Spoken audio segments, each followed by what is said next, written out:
Sebelumnya, saya Muhammad Zikri Rofa dengan nomor NPM 22550610022. Pada kali ini, saya ingin menjelaskan tentang CDM dan PDM dari judul kedua dalam praktikum sistem basis data. Nah, di sini saya eh, jadi di sini saya memiliki referensi dari jurnal yang berjudul Perancangan Basis Data pada Sistem Utang Piutang Studi Kasus PT Rapitama Intertech Buana. Dari penulis Rama Afan Fadila, Bagas Ardiansyah Suoka, Faitali Jabes Jefun Runtuwene, Reza Meldiansyah, dan Muhammad Fatan.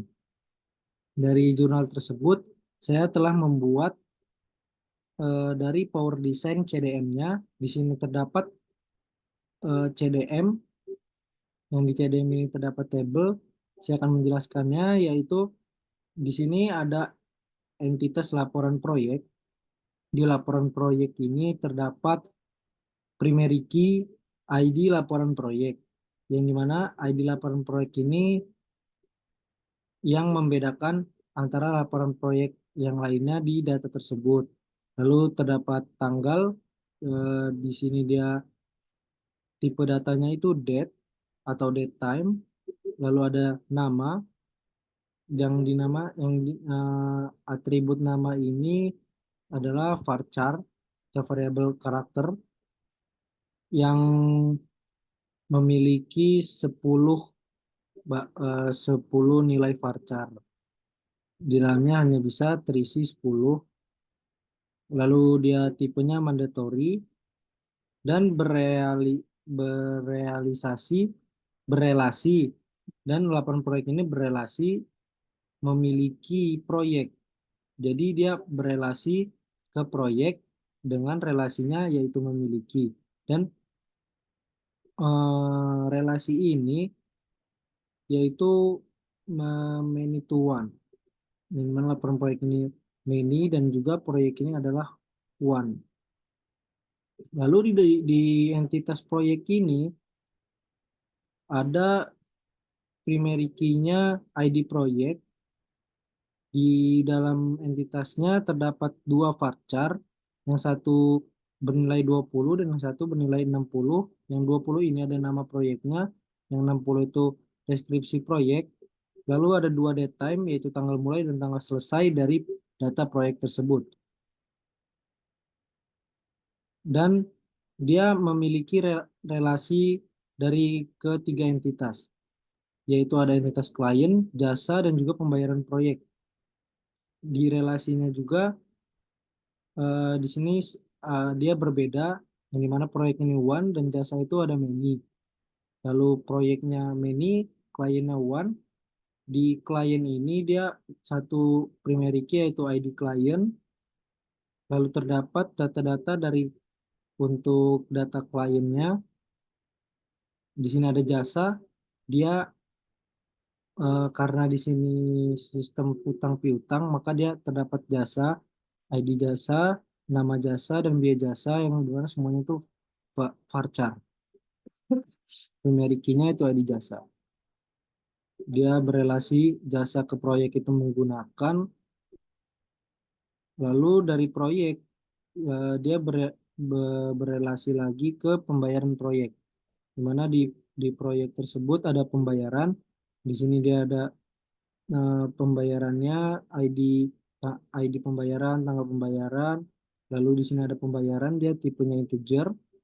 Lalu ada bayar juga tipenya integer, status pembayaran, yaitu ada varchar bernilai 20. Nah, di sini terdapat ada satu entitas lemah.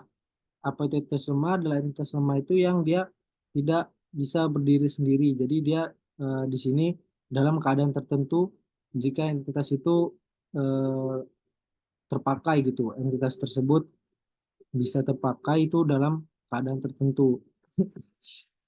Di sini entitasnya adalah hutang. Nah, di dalam hutang ini ada primary key ID hutang, yaitu dia primary key varchar sebanyak 20. Lalu ada tanggal jatuh tempo, jumlah hutang, suku bunga, dan status pembayaran. Jadi jika dia berhutang, dia akan mencatat pembayaran proyek berelasi. Dan juga hutang ini juga mencatat finance. Jadi makanya itu kenapa entitas lemah dia tidak bisa berdiri sendiri. Jadi dia perlu finance dan juga pembayaran proyek untuk bisa terjadinya entitas hutang. Lalu di pembayaran proyek ini juga berelasi ke finance mencatat. Di mencatat tersebut, finance dia primary key-nya ID finance. Di sini dia bisa langsung ke finance dari pembayaran proyek. Dan dari entitas finance itu akan membuat laporan hasil dari pembayaran proyek dan financing tersebut. Jadi laporan laporan yang eh, entitas laporan ini akan terjadi jika pembayaran proyek, finance dan proyek ini sudah terisi, tiga-tiganya dia akan membuat laporan.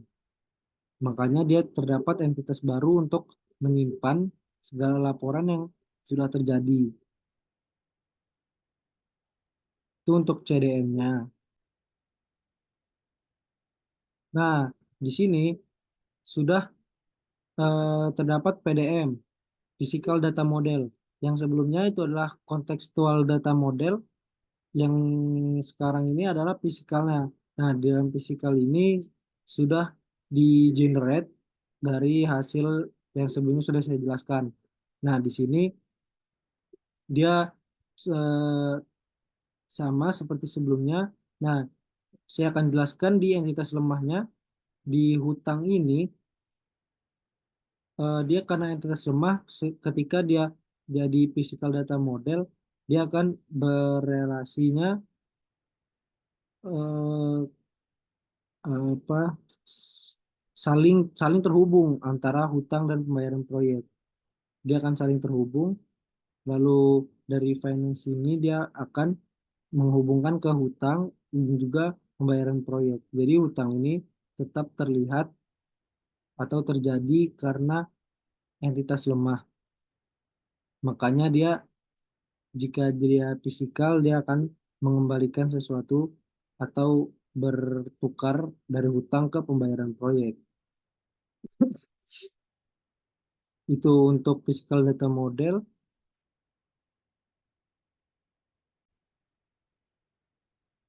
Nah, dari physical data model ini dia telah terjadi ada foraging key. Saya jelaskan terlebih dahulu, foraging key itu adalah eh, primary key dari diri entitas lain atau bukan dari entitas tersebut.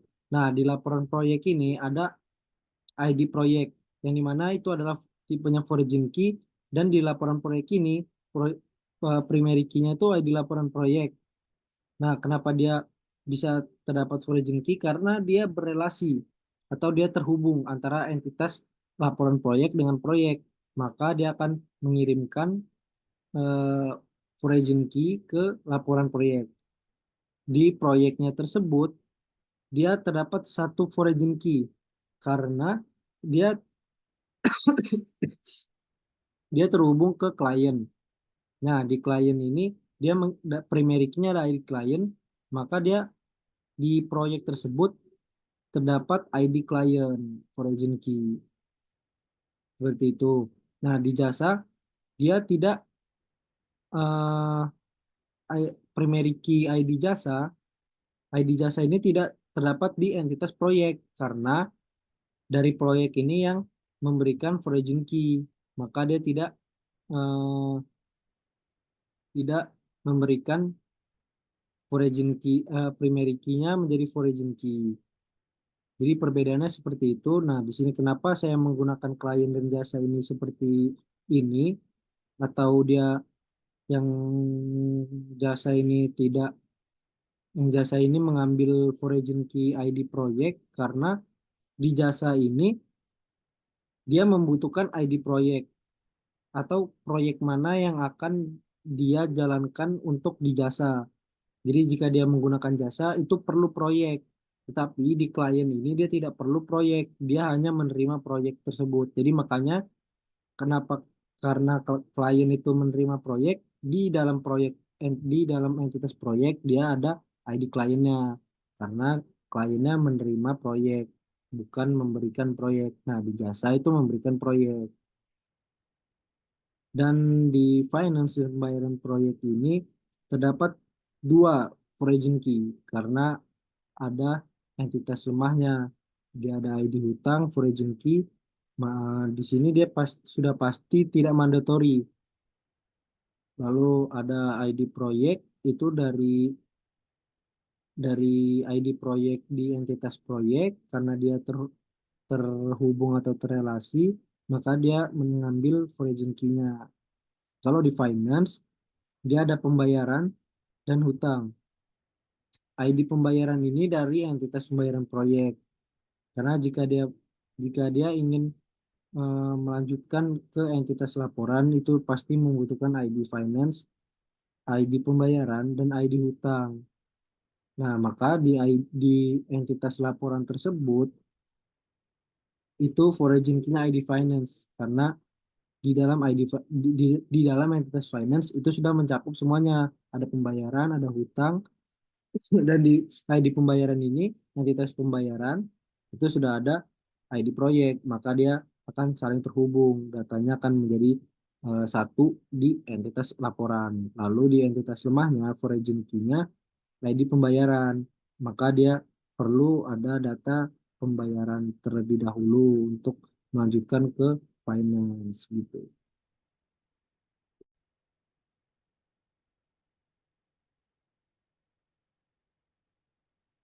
Oke, di sini terdapat, saya eh, akan nge-generate untuk file SQL-nya dari PDM-nya. Nah, di PDM ini, diagram PDM, saya akan generate database, lalu database generation saya akan simpan di downloads. Saya akan menulis filenya menjadi NTK SQL saja. Lalu oke, saya generate, yes.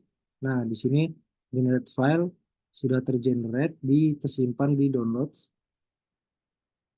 Nah, saya buka di sini. Nah, di sini adalah file SQL-nya.